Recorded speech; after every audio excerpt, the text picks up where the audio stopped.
Certa vez existia um pai de uma menina, que ele foi deixar a menina na escola fazer o ensino médio.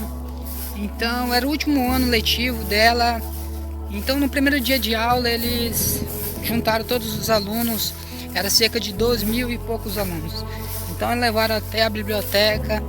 Então a diretora foi e fez o seguinte discurso: esse ano será o último ano e depois vocês poderão viver aquilo que vocês sonharem, aquilo que vocês quiserem. Então o pai daquela menina, ele levantou a voz ali no meio daquelas pessoas e disse o seguinte: por que você mente? Por que você está mentindo para esses jovens? Então a diretora perguntou: mas eu estou mentindo? Ele disse assim: sim, você está mentindo, porque eu digo que apenas, vamos dizer, 40 pessoas dessas mais de 2.000, 40 pessoas somente viverão aquilo que eles sonham. Então aqui cabe uma reflexão e uma verdade.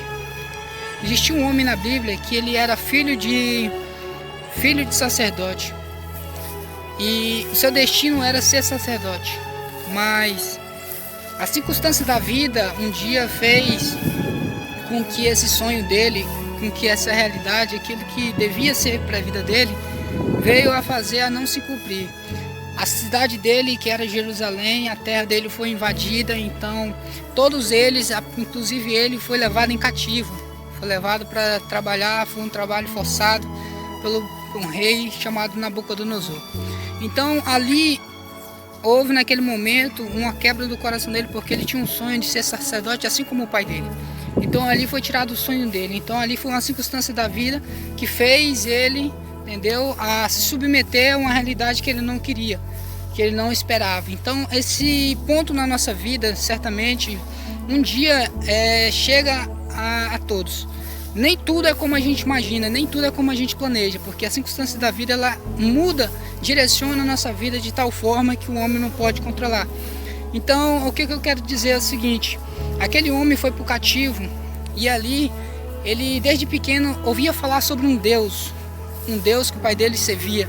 Mas ali ele cativo, ele juntamente com o povo cativo, o povo perdeu a fé nesse Deus, porque Deus, ele sempre livrava o povo de Israel. Deus sempre dava promessas para o povo de Israel, sempre ajudava o povo de Israel a prosperar.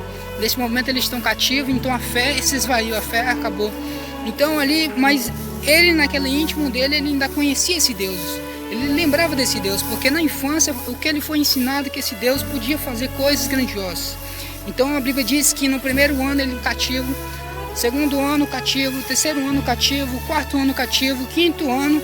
No quinto ano do cativeiro, Deus vem em visão a ele e diz o seguinte: ó filho do homem, se põe de pé, que eu te mostrarei coisas. Então ele se pôs de pé, e ali naquela visão ele disse que viu um vale de ossos secos.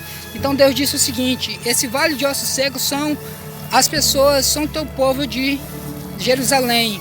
Então você crê que esses ossos podem voltar à vida, que esses ossos podem voltar a ter esperança, ter fé novamente?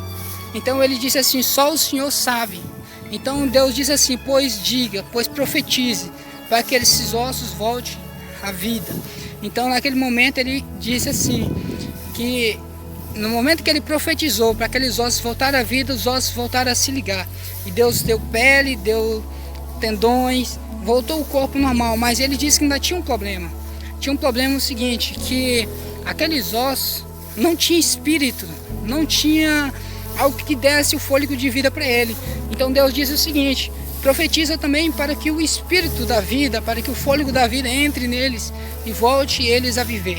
Ou seja, então naquele momento ele profetizou e o espírito veio e entrou naqueles corpos e eles voltaram à vida. E assim é nos dias atuais. Muitas pessoas estão fracas, muitas pessoas estão desesperançadas, muitas pessoas estão mortas espiritualmente, com seus corpos, mesmo andando, mas sem o espírito da vida, sem a esperança, sem a fé. Então a palavra que Deus traz hoje é o seguinte: você ainda crê que ainda existe uma esperança para a humanidade? Você crê que existe uma esperança para esse povo?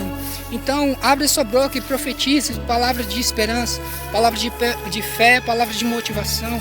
Levante as pessoas ao seu redor, faça as pessoas crescerem, faça as pessoas se levantarem a todos os dias, ter a alegria de dizer que ainda resta uma esperança, ainda resta um Deus que conhece, um Deus que levanta, um Deus que capacita, um Deus que transforma vidas, que ainda há esperança para aquelas pessoas a qual estão passando por dificuldades. Então profetize, abra sua boca, seja como Ezequiel, ainda creia num Deus que tudo pode, porque Ele vive. Se Ele vive, nós ainda temos esperança. Então é essa palavra que eu quero deixar para você hoje. Se você crê que ainda existe um Deus no céu que pode fazer o impossível, mover o impossível para fazer se tornar realidade aquilo que Ele prometeu na sua vida, prometeu na vida das pessoas.